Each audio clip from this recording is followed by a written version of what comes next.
Miriam es una persona común y corriente que en algún momento de su vida decidió, o por azares del destino, estudiar economía, ¿no? Es egresada de economía de la UMSA y estudié un posgrado en México, ¿no?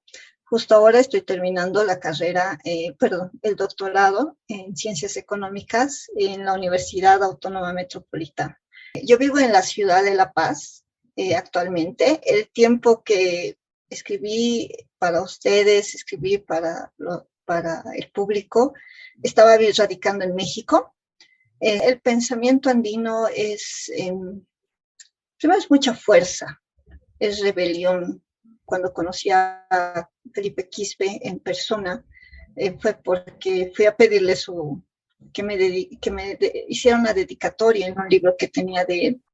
Y él me dijo, ¿qué te llamas? ¿No? Me dijo, yo le dije, Pacífica. Y me dice, tu nombre muy pacífico. Y yo sé, ¿no? O sea, por eso te digo fuerza, porque a pesar de mi nombre, siempre he tendido, digamos, por ser crítica, no seguir tanto la corriente, moverme hacia lo crítico, porque están pasando ciertas cosas que no es justo, digamos, o sea, que no es justo. Entonces el pensamiento andino se levanta contra el pensamiento tradicional de, digamos, adoctrinarnos o decirnos qué es como tenemos que pensar, sino que se levanta en rebelión como pensamiento.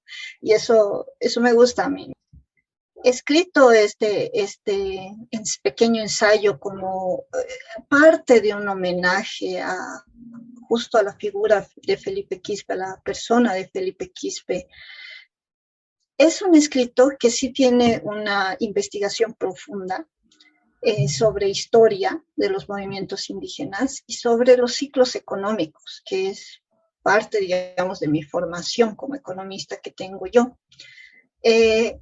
Nace justamente de forma muy emocional, porque yo me enteré de la muerte de Felipe Quispe y no sabía qué hacer, digamos, o sea, sabía que no podía estar en La Paz, estaba en México y no podía ir ni a su entierro, ni rendirle un homenaje, ¿no? Entonces dije, voy a escribir algo.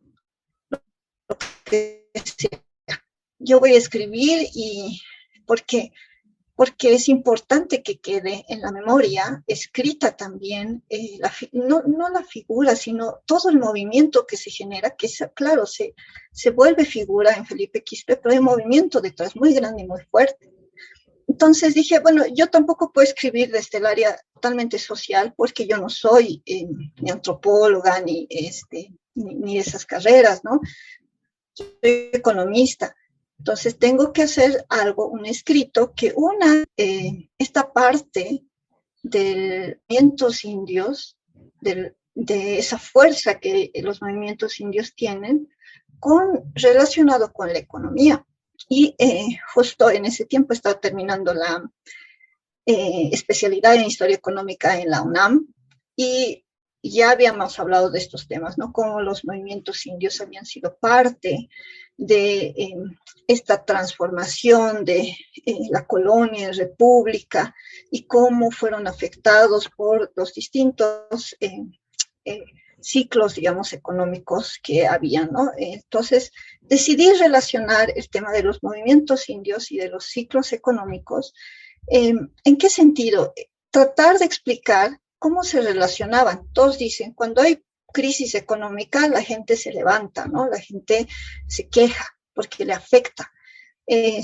Lo que trata de demostrar o lo que trato de transmitir en el ensayo es mostrar cómo, a pesar de que haya bonanza, sigue recayendo el mayor peso de la estructura económica sobre la fuerza de trabajo de los indios. Y cuando hay crisis, esto se hace más agudo.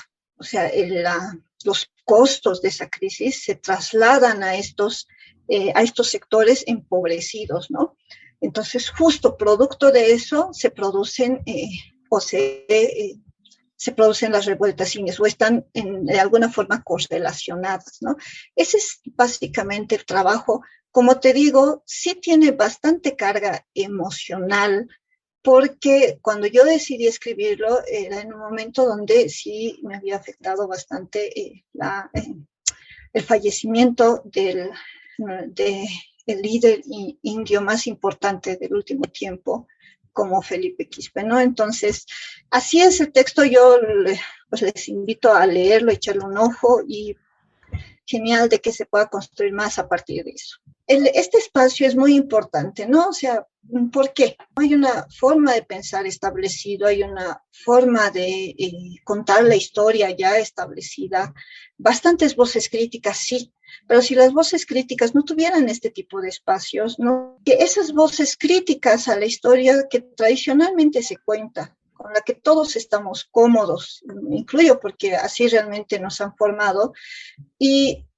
hay estos espacios para que para molestar esa comodidad, para decir hay otras explicaciones, para decirte, pensa por qué de las cosas, por qué esto era así, por qué el blanco es blanco y por qué el negro es negro.